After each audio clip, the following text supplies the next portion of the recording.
Let me say good afternoon, ladies and gentlemen, and welcome to this eDreams Digio webinar titled The Power of Lean Thinking in Product Management.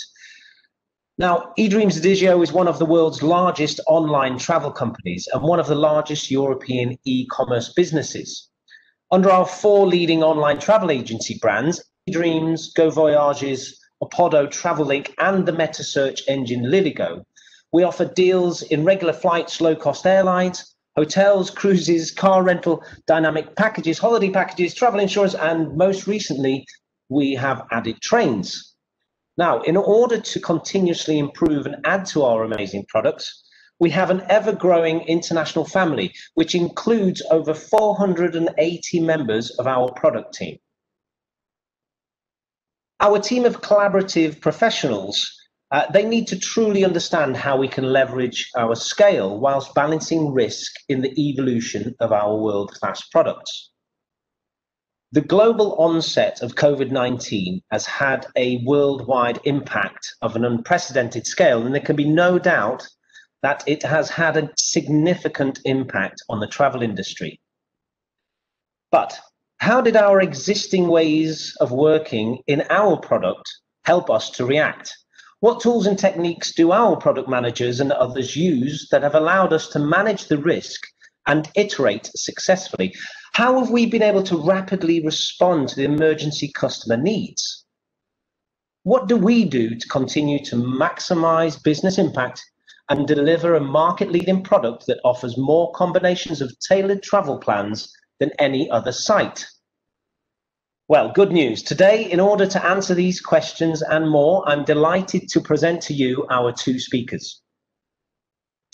Firstly, our Deputy Chief Product Officer, Simon Kanapka.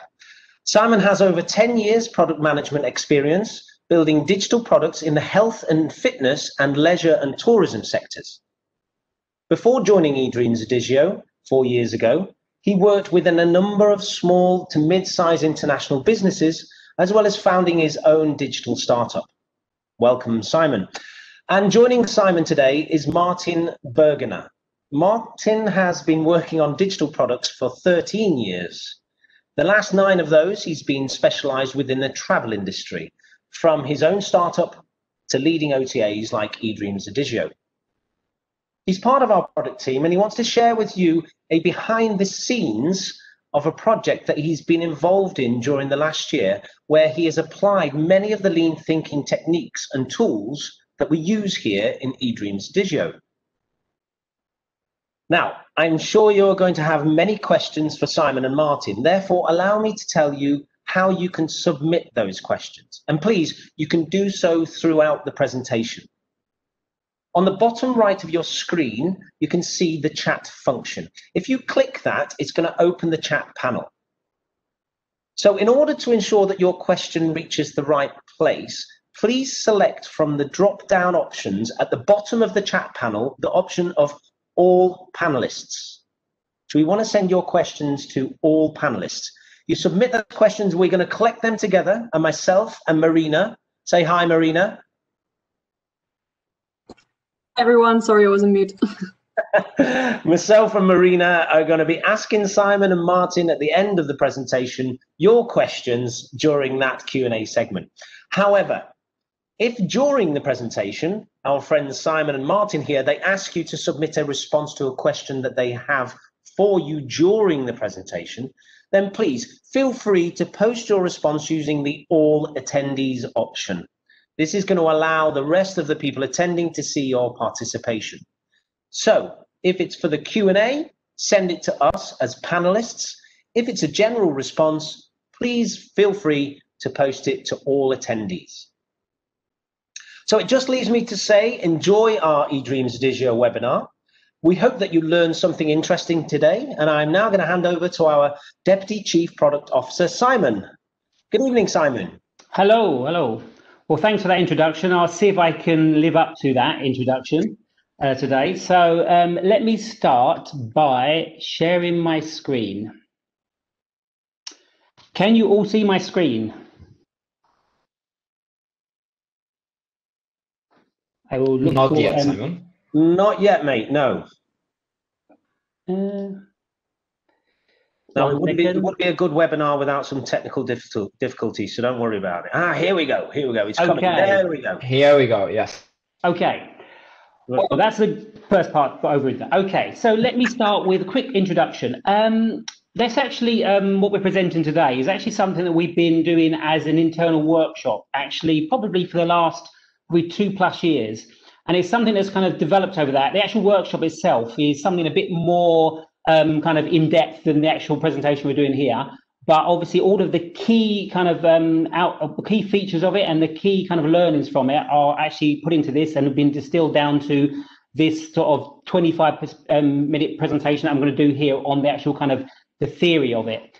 So if we start with the idea that with lean thinking, so let's jump straight into a question. So very simple question, really. Imagine that we're just sitting in a bar and we're having a chat. Don't think like you would think as in at your work, but just think of the idea that we have a game for you. I have 2 envelopes. In these envelopes, one of them contains 10 euros and the other is empty. Now, what you can do is you can choose to play and simply you can pick an envelope and you may win 10 euros or you may win nothing. However, you can also choose not to play and I will give you 3 euros. So if you can kind of give me a feeling whether you would play or not play, if you could post that to all the attendees, just give me a feeling of what you would do. Would you play that game or would you say, no, give me the 3 euros? If anyone wants to give some idea. If you want to post to all attendees, if you've got anything there, if we've got any answers coming in.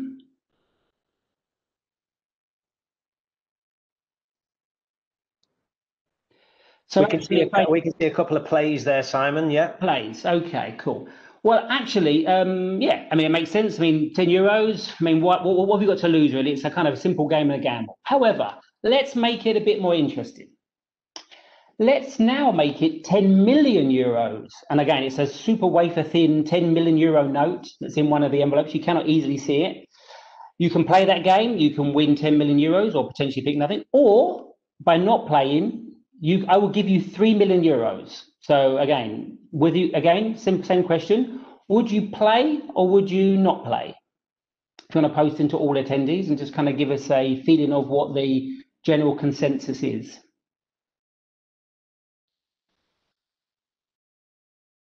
Okay.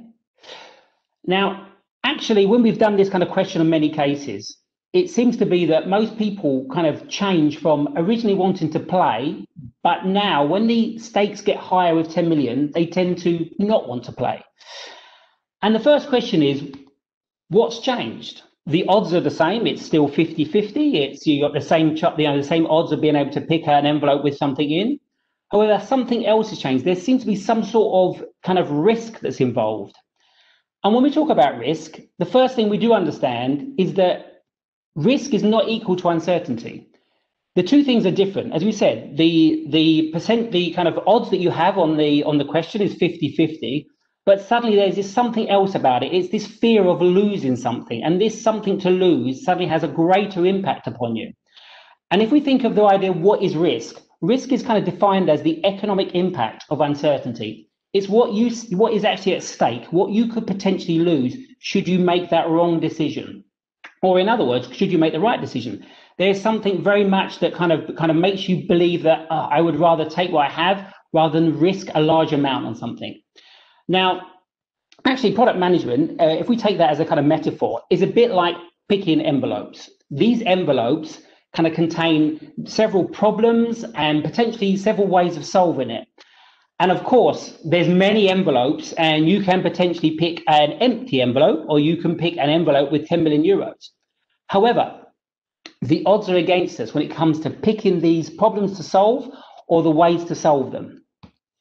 There are these inconvenient truths of product management. And actually, they're kind of like when you get into product management and you kind of begin to understand these, you can either choose to accept them or choose to reject them.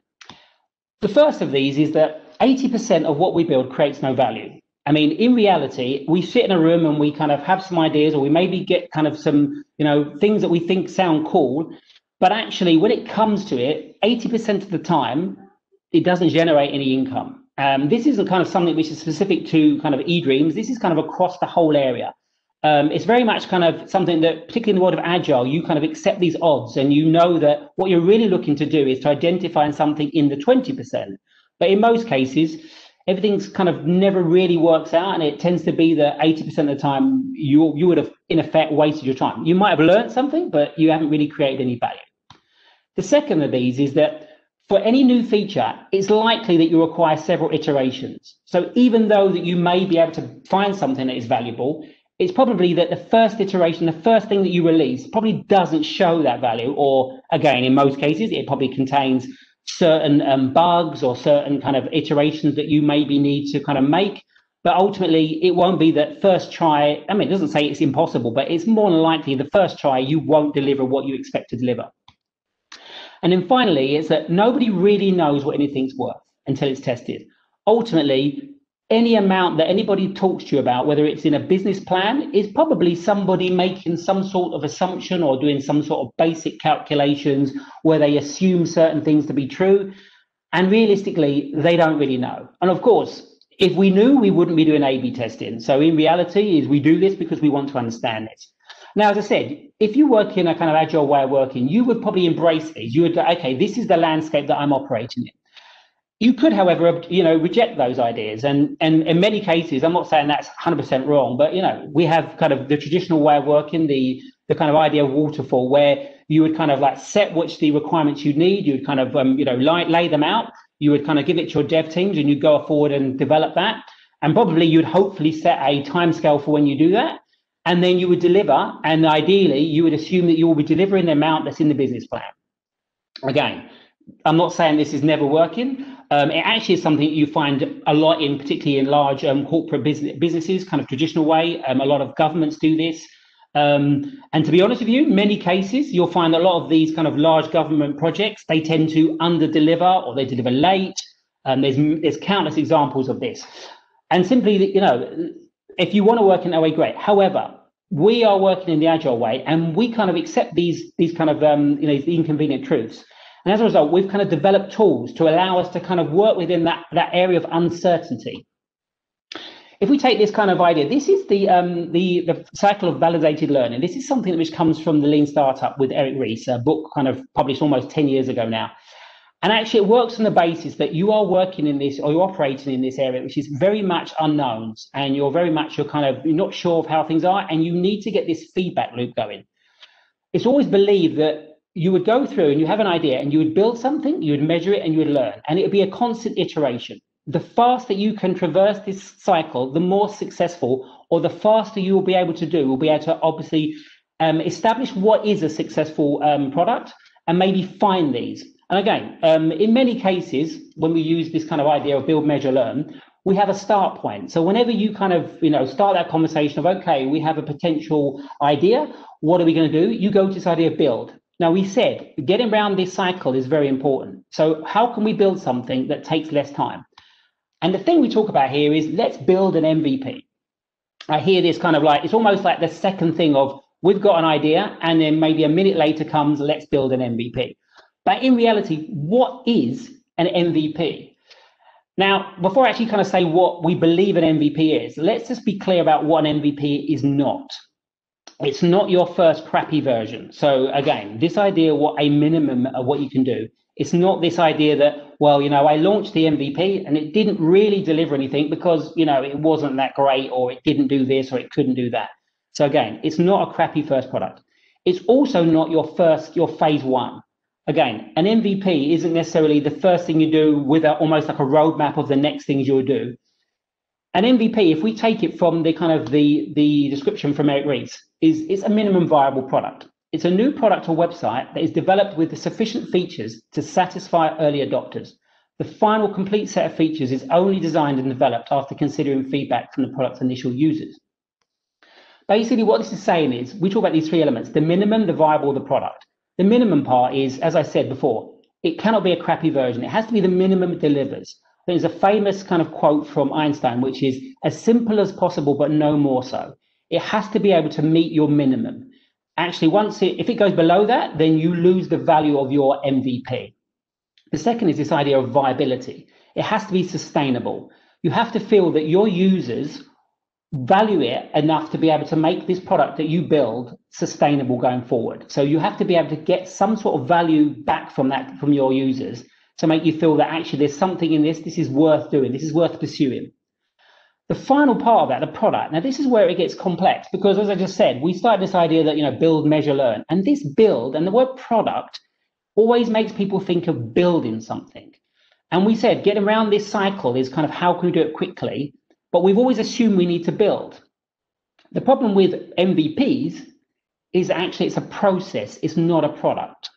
So actually, if you understand that it's a process you go through, it could be the first thing that you kind of go after. Absolutely, it's possible.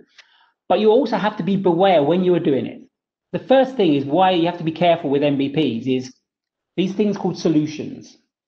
Now, let's just be kind of clear about this.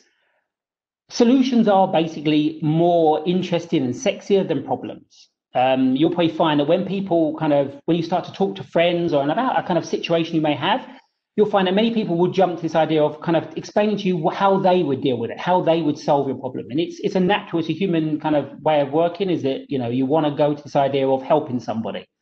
And in many cases, you'll find that when you start talking about a problem, within minutes, you're jumping to potential solutions. There are some problems with not thinking about the problem long enough. There's this kind of urban myth to kind of explain this. Again, I'll be completely honest with you. It's not true, but it's kind of cool and it actually explains the idea very well. So let's just go with that. Back in the 60s in NASA, they had this potential problem, which was, okay, pens don't work in space. We haven't got any gravity, and the average ballpoint pen, it's gravity fed. And so the problem was, okay, we need to make pens work in space. So they went about designing the space pen. This cost many millions of dollars. It was with a pressurized canister, allowed the pen to work. And actually they developed this and it's worked and it allowed the astronauts to write in space. However, the Russians, they just used pencils. Now, of course, if you believe that the problem was pens don't work in space, then yeah, maybe this is a great solution for pens not working in space. But realistically, is the problem that pens don't work in space, or is it more a case of the problem is actually how do you record things in space? Now, if you start with that problem, there are many solutions. One could be a pen. Another one could be a keyboard. It could be voice. It could be a chalkboard. It could be a pencil. It could be many different things. But the fact that you jump to the solution, you assume, okay, we have a pen. We need to make that pen work. It makes obviously a different kind of solution that you come to. Now, of course, this pen cost about $2 million to produce. You can buy them now actually in the Space Center. And actually, in reality, pencils have their problems as well. But let's assume that that was true and go with that. But it's a nice way of explaining the difference between a problem and a solution. The next thing is the Ikea effect. Now, this has kind of two parts to it. You can see it as positive or negative. If you're Ikea, the guys who kind of service with these flat pack furniture, then the Ikea effect is great, because what it actually says is that the effort that you put into building something becomes part of its value. So what it means is when you kind of pick up that flat pack shelf and you begin to build it, when you finish that, you look at that shelf and you look at it with a kind of feeling of an accomplishment, and the effort that you put into it suddenly becomes part of the value. And you become proud of it. And actually, when somebody else comes and looks at it, they kind of start to see the problems that you aren't seeing. For example, the big pile of, bolts and nuts where you've missed them. And maybe the thing when you look at it is not so great to look at. We always say that kind of our own children are, we can't see the faults in our own children. But this is kind of something that works for IKEA and the fact that they allow you to build it. The other side of that, though, is if you're building products, it can also be the blind spot that you have. It's the fact that you put a lot of effort into something. You maybe put a lot of effort into a specific solution, and that effort becomes very difficult for you to actually appreciate the shortcomings of your own solution. It may mean that you continue to work on something longer than you really should do, but actually you try to kind of hit a square peg into a round hole for a long time without actually standing back and saying, this isn't going to work, or I can see it for its real value, and actually I need to pivot and move away. So again, when you have this idea and you have this kind of solution you go straight away to, this IKEA effect can make you kind of be kind of wed to the solution when you should be kind of being a little bit more detached from it. This is one of the problems. The third thing is this idea that actually within every problem that we identify, and whatever way that we believe that we can solve it, there are actually many assumptions being made. And in many cases, if you're not careful, you cannot see that you're making these assumptions because you actually mistake these assumptions for being actually facts when they actually aren't facts at all. They're just an assumption you're making.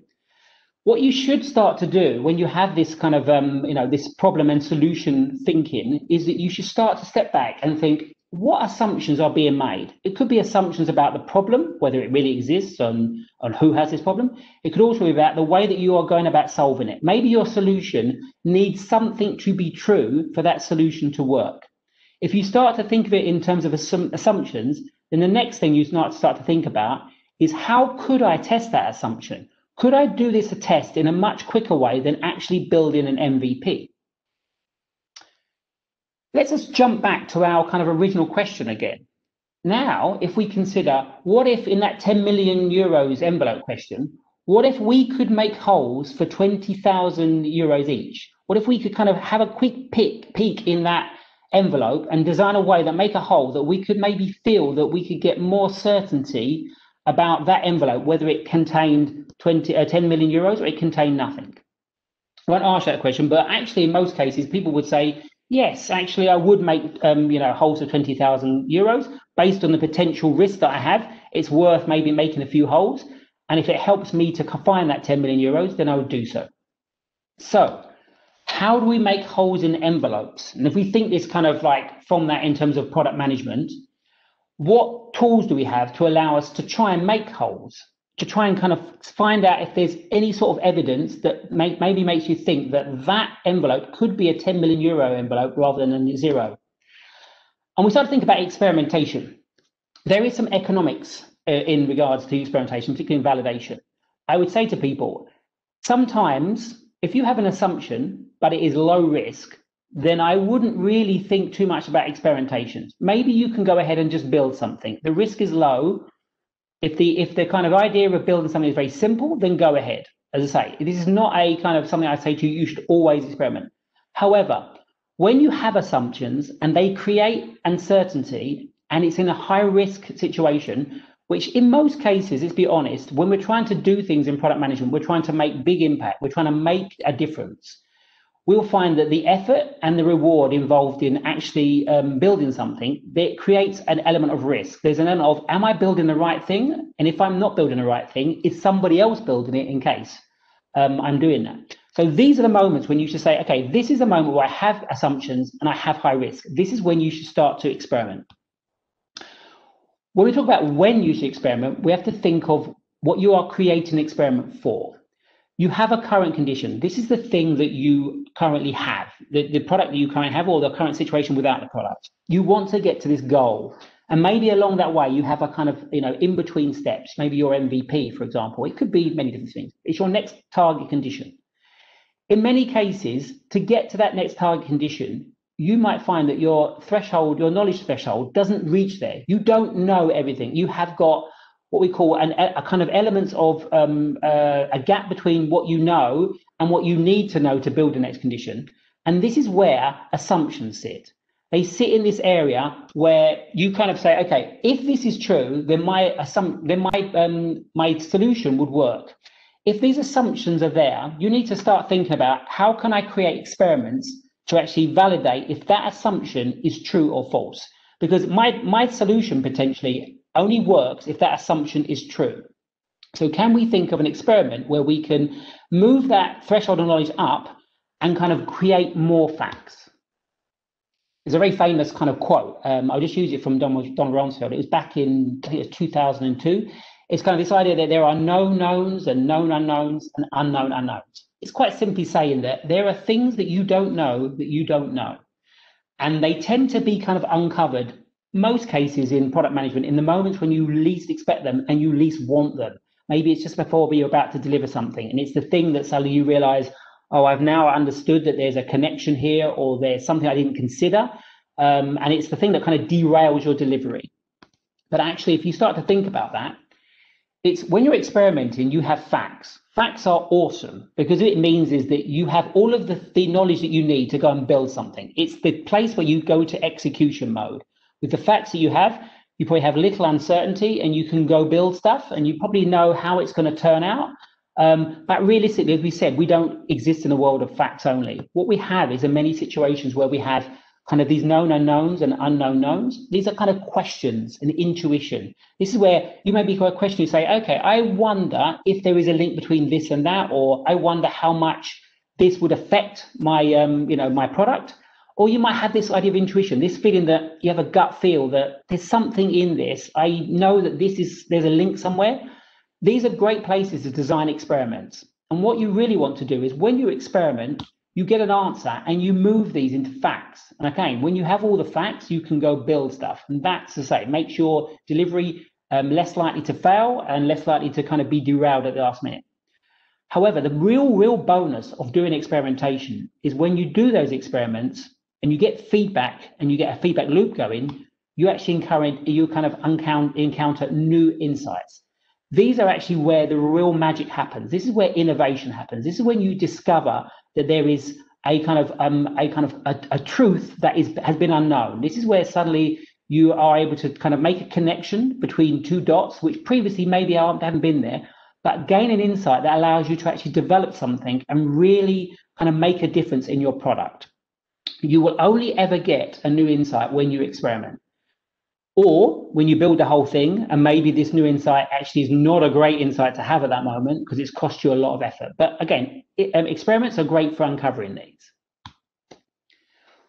Back to our kind of very simple idea, this kind of cycle of validated learning. We said it's all about how fast we can get around it.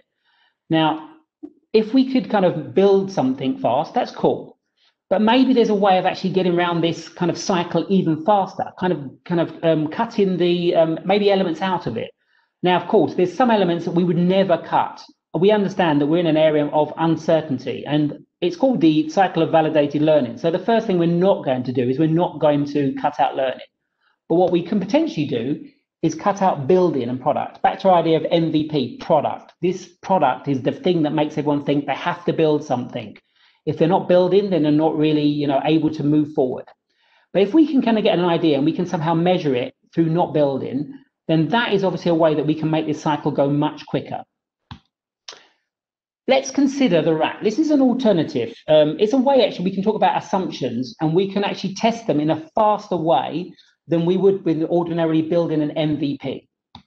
The risk is assumption test. Build no more than that's required to test your most critical unknown, or be prepared to throw away any code, or not even code at all. This is where you actually take that idea of an assumption and you think of, okay, how could I test this in a really fast, cheap way? And in many cases, you could test this without building anything. You could do this through data. You could do this through doing a very simple prototype, a paper prototype. It could be any sort of way, but you can do it in a way that you can actually validate that that assumption is true, and therefore maybe you can go on to the next step.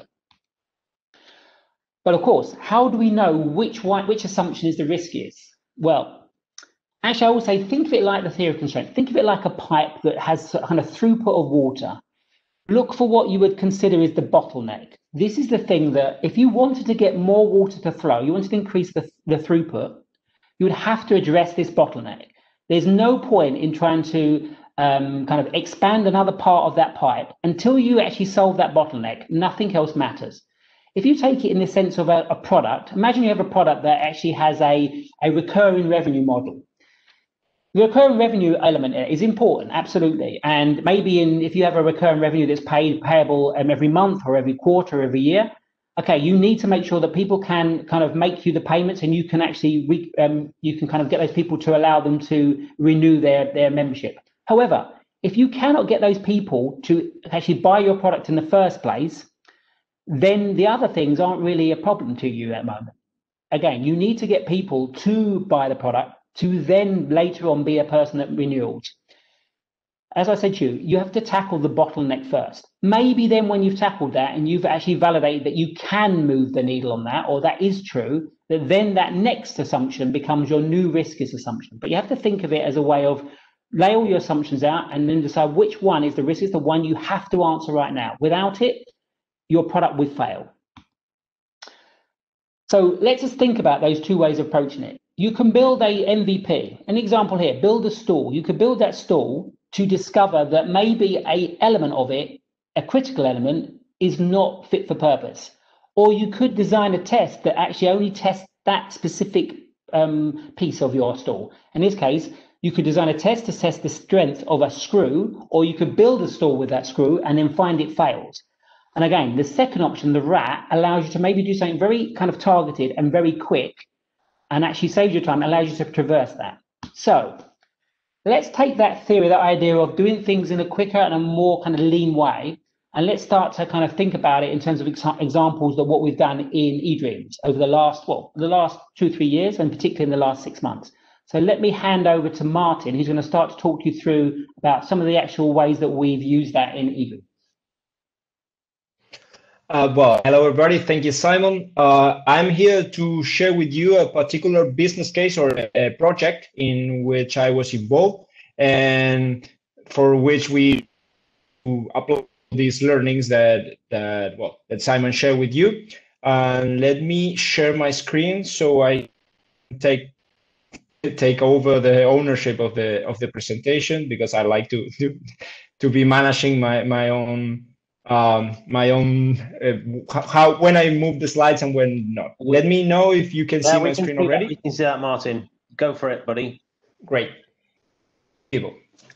So, well, this is the case study of Flexible Ticket. This is a project we've been working last year, and well, ideas can come from anywhere. Can come from the teams, can come from the CEO, from a customer, from a benchmark, from a friend or a family that always tells us, "Hey, why don't eDreams do this or that or whatever?" They can come from anywhere. In this particular case, we are talking about an idea that came from a research that one of our teams did on customers that were purchasing travels or purchasing trips through different OTAs. And the first findings they had is that there were 3 main purchase criteria that the customers were taking into consideration at the moment of choosing where to buy their tickets or their trips. And these 3 purchase criteria were mainly where they find the best prices, the best deal for them, which is not a surprise, of course. Where do they have freedom to change or some level of flexibility? And also which were the platform that were more simple and intuitive for them. So, well, when this research came to our hands, we were quite comfortable that at least we did have the best deals. Our Prime subscribers, customers, the best deals in the market, the best prices in the market. So we were already working on that. That was good. And we are iterating every week, and we have many teams allocated towards iterating and improving our web app and our desktop and web mobile site. So all of them, it's something we are already working and we are improving every week. So we were quite confident on that. But reality is when we start thinking about the freedom to change or the flexibility that we are giving to our customers, we are offering a really good flexibility on change they want to make on hotels. The same thing happens with cars. But when we think about flights, it's true that the only offer that we have for our customers are different level of insurance that they can attach to their purchases in order to be flexible and to gain some capabilities on changes and cancellations. But that was not for free like in the rest of the product. So we just gathered some people in a brainstorming room and we said, what would happen if we manage to give free cancellation or free changes to all our flights, all the flights that we sell?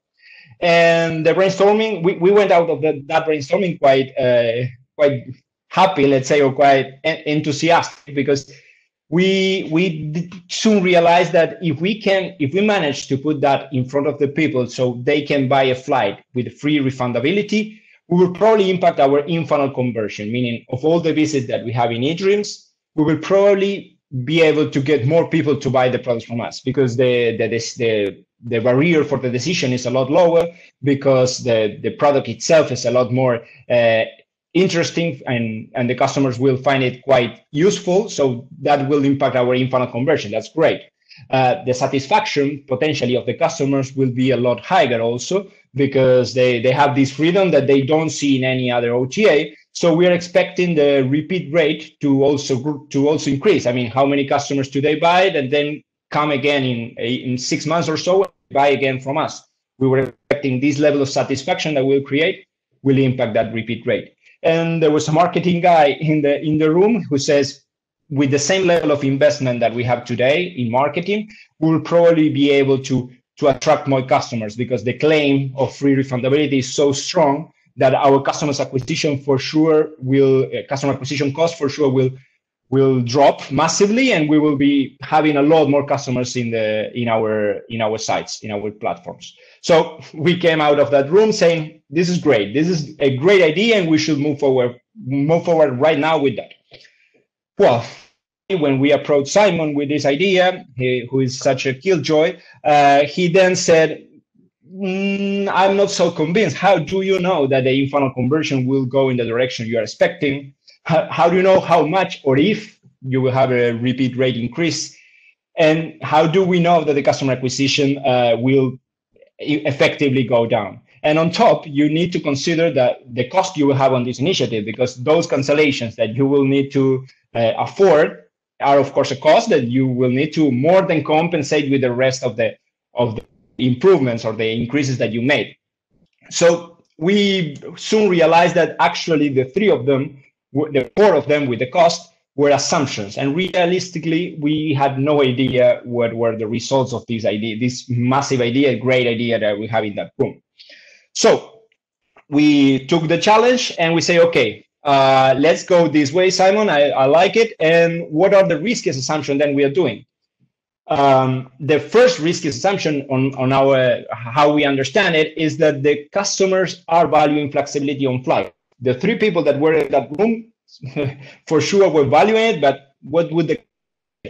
And we set ourselves up to the challenge to check if if the customers were valuing that flexibility through these three metrics. The conversion rate, as we said, we were expecting to grow. The cost of acquisition, we were expecting to decrease.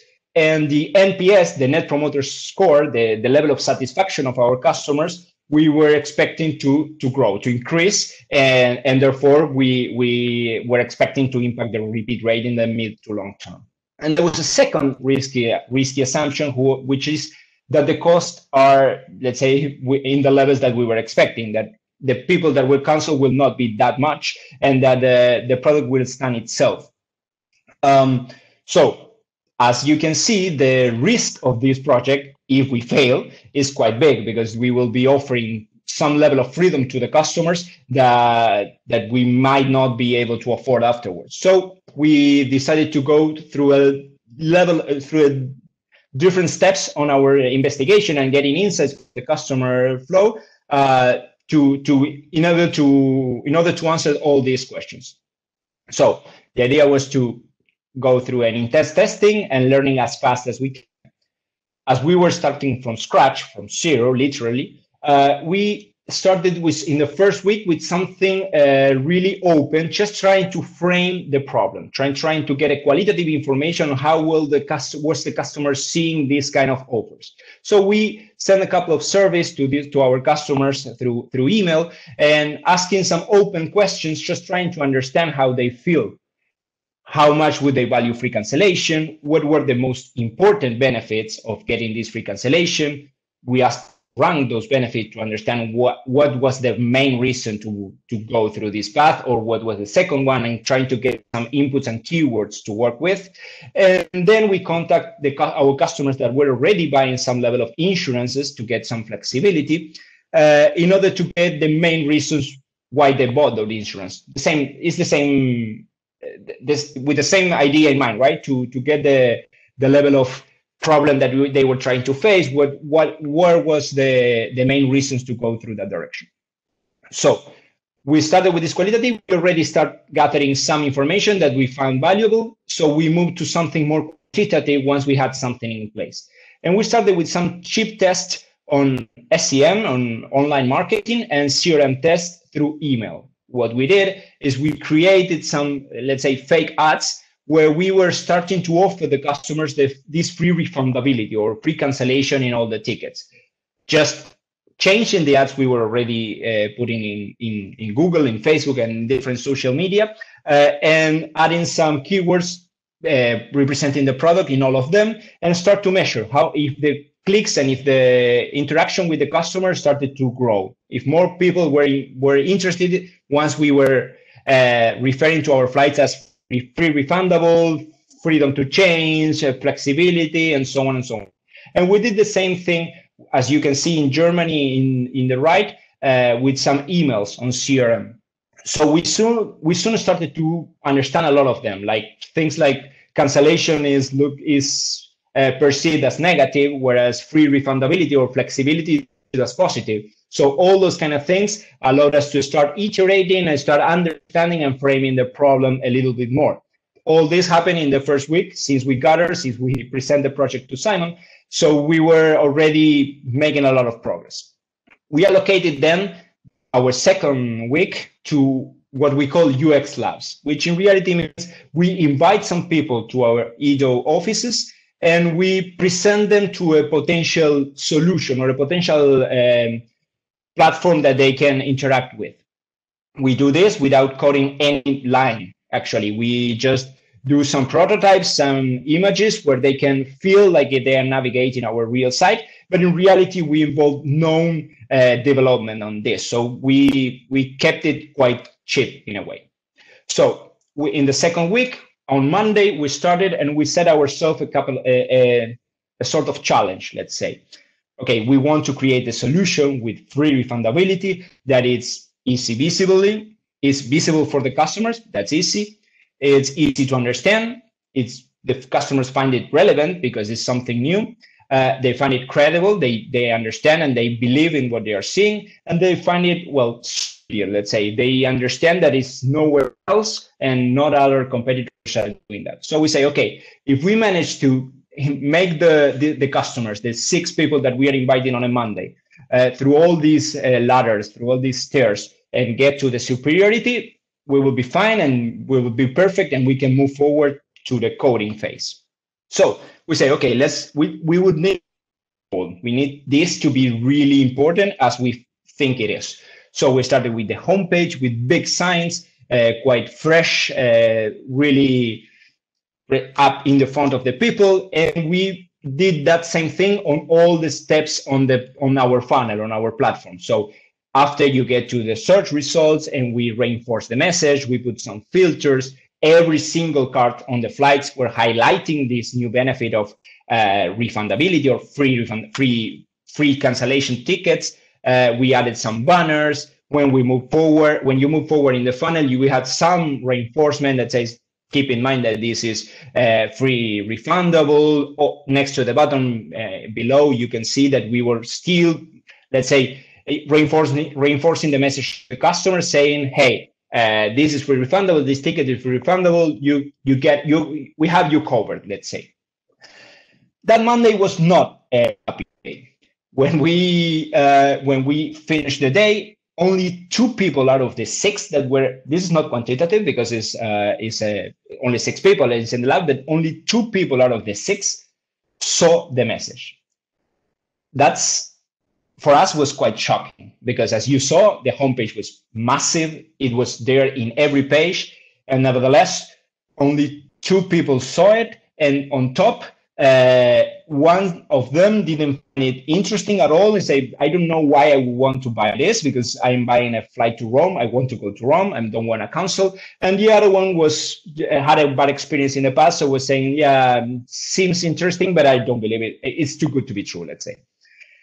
So that Monday was not happy at all, but we had another chance on Tuesday because we didn't code anything, so it was quite cheap to adapt. So we did some iterations on Tuesday. Well, the first of things, we understood that there was an assumption within the assumption. The first assumption that they will value it, but actually there was an assumption beneath that was they will see it. So we did some iterations. We changed the positions.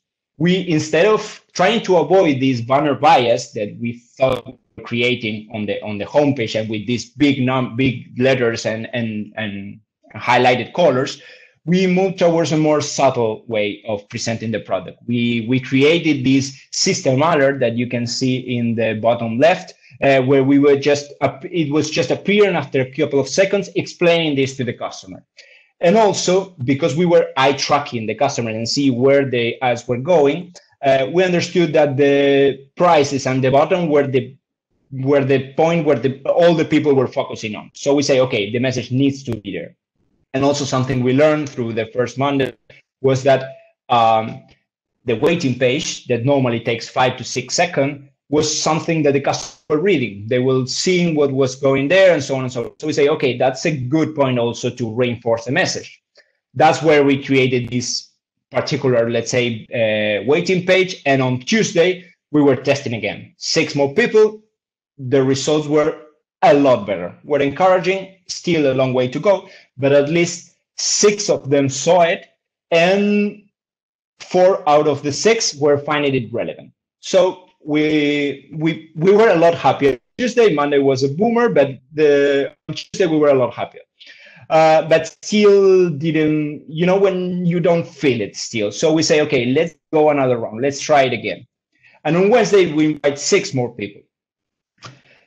Why? Because the main problem we wanted to tackle now is the relevance. People were not finding it relevant. So what we thought is we need to explain why this is important. For us, it was the best product in the world. For the customers, were meh. So what we did is we play around with the relevance of the product. We say we need to explain to the people why this was so great. So we say, okay, if you get sick, you can cancel. If your vacations are not approved, you can cancel. If you want to buy the tickets in the early bird to get the best prices, and then you choose not to go, you can buy and then you can cancel. And we start to reinforce all these messages, all these reasons to like the product, let's say, in every step of the way. And Wednesday was a lot better.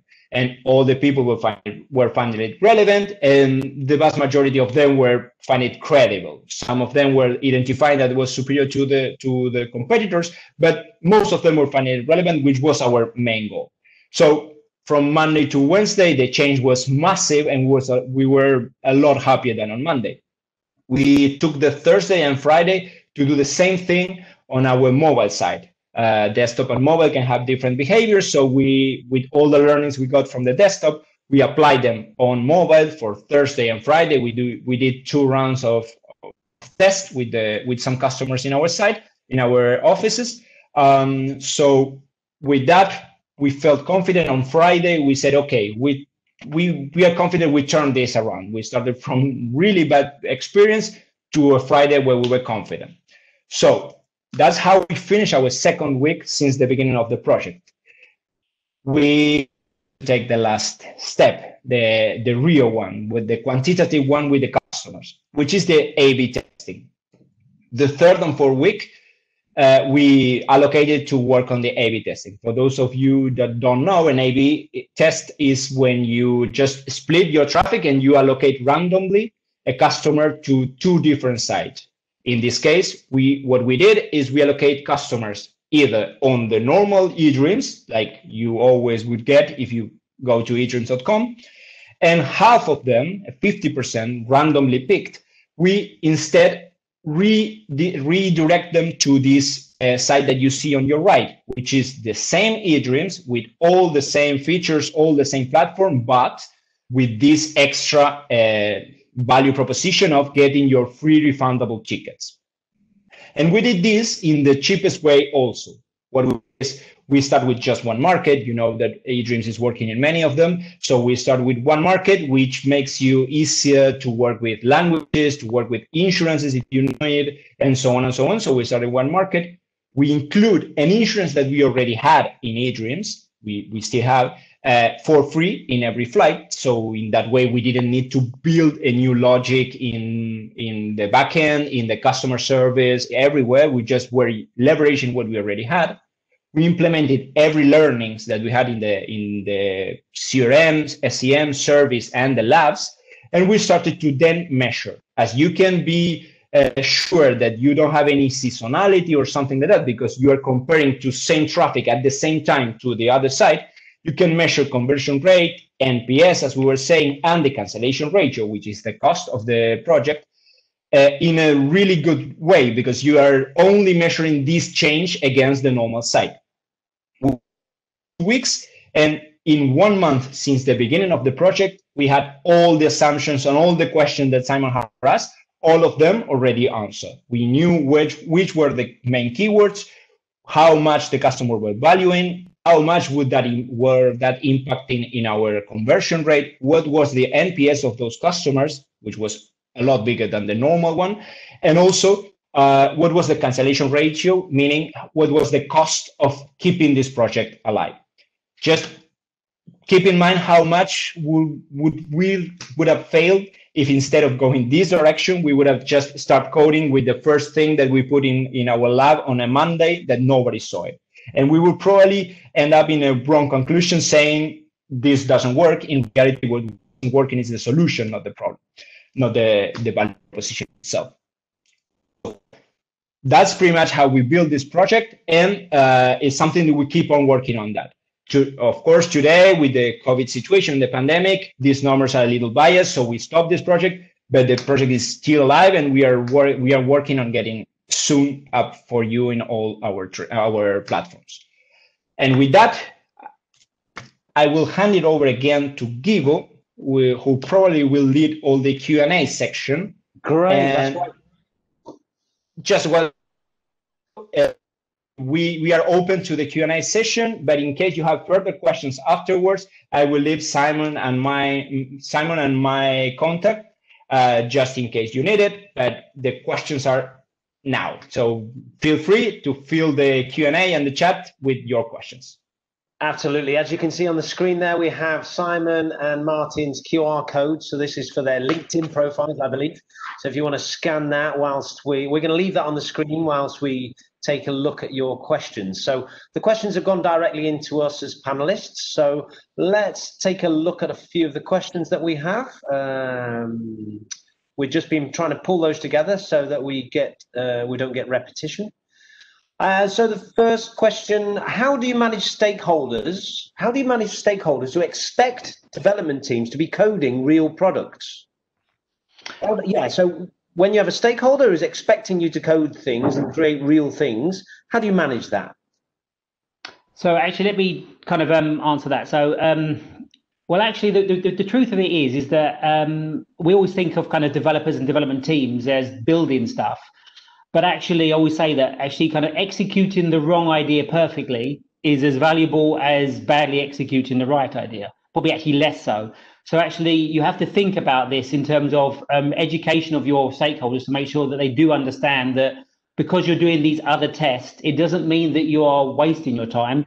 You're actually getting, as you said, take the example of Martin, you are actually making sure that when you go forward and pull the trigger and start coding, you build the right thing.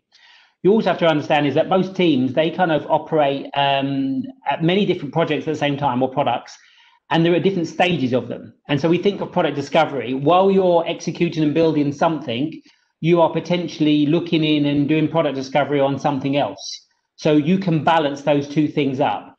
What it means that when you come to build it, you're in a much better position. So it's a little bit of education of your stakeholders, but it's also actually is when you do it and you get great results, you'll find that your stakeholders will start to change their thinking anyway. So, and that's the way that we've kind of approached it in the past and won them over. Great. Thank you.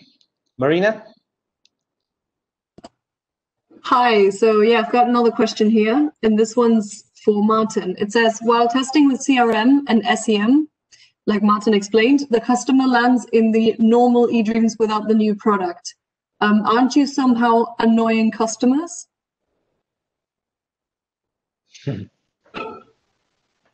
Well, at that moment when we created these and CRM campaigns, we actually didn't build the platform yet. So it's true that the customer were landing in the current or the original eDreams. So the possibilities of annoying some customers is there. You need to manage it very well. But let's be honest about this. Every test that we are mentioning here has its own costs. And you need to be able to manage them and to have a better, let's say, value for the cost you are paying for it. So truth is, I'm not saying it cannot happen. It can, but you need to try to manage it the best way possible. And also, if it does happen, it's part of the cost you are paying in order to learn. Okay, great. Thanks. Good answer. Thanks, Martin. Gibber, over to you. Do you have another question? This one from Patricia. A big company like eDreams can create A/B tests and measure a lot. I suppose that's because of the volume of our customers when we're A/B testing. But how will this way of thinking apply to companies that are just starting? So companies with a smaller customer base, less customers to touch, I suppose. I think Simon. I can. Or Martin, actually, you're the best person to figure that. Okay, I can take it.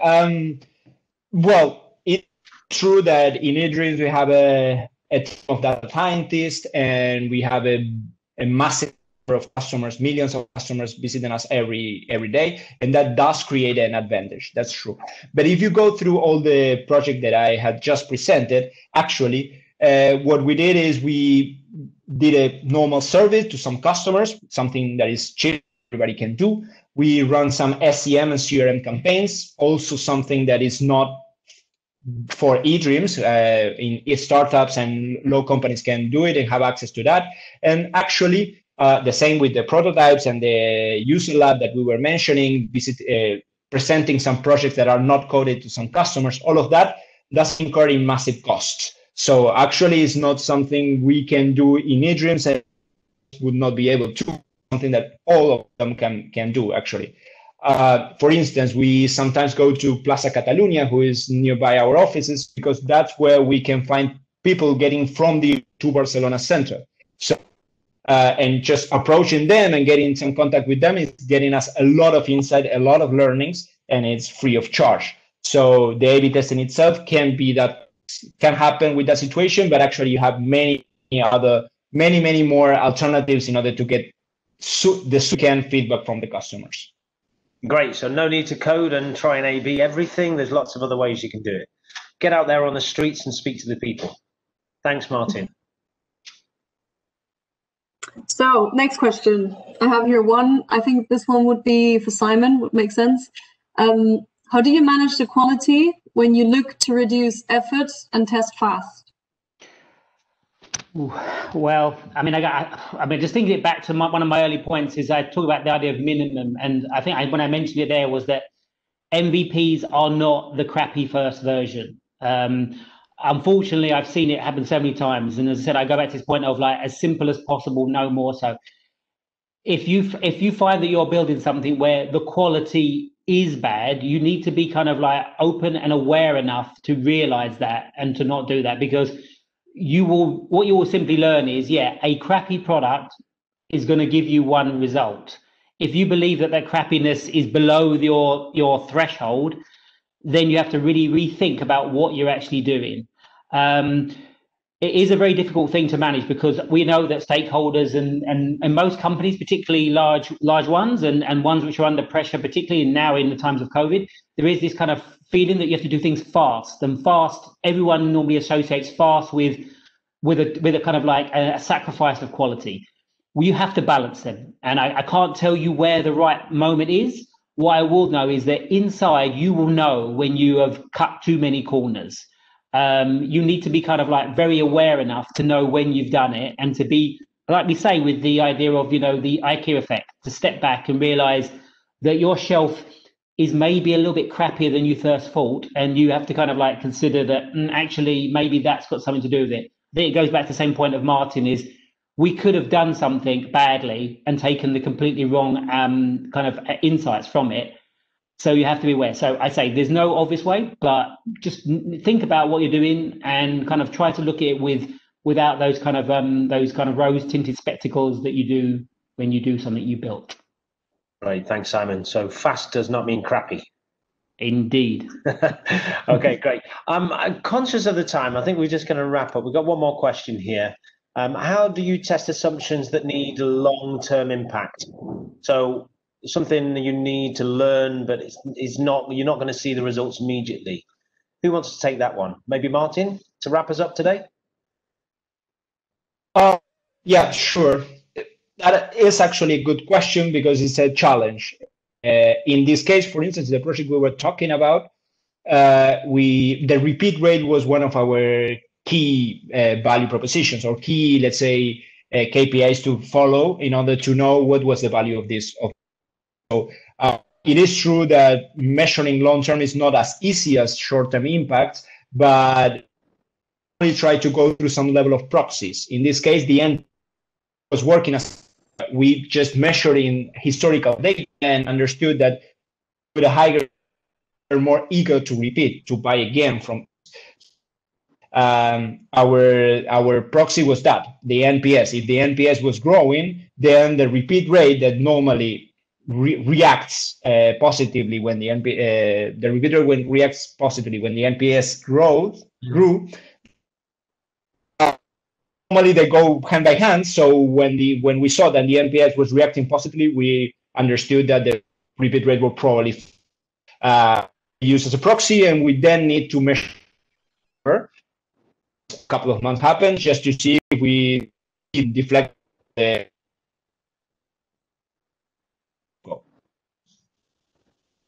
Okay, we were losing you a little bit there, but I think we got the key message that we can find a proxy, and a good example of that was the NPS, which is going to be an indicator that people will in the future repeat. So we can use that proxy until such time. And we lost you a little bit, Martin, but I think we got the answer. Okay, so conscious of the time. But thank you. I got it. I got the answer. So, ladies and gents, thank you for joining our webinar on the power of lean thinking in product development. Thank you, Simon. Thank you, Martin, taking the time to prepare the interesting content today. Those of you who are watching today, we are recording the webinar, so we're going to send you a copy of that along with a feedback form.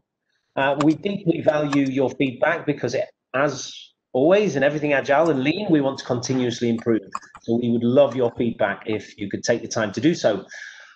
So finally, thank you for attending and sending in the excellent questions. So from all of us here at eDreams Digio, we wish you good health and happy travels.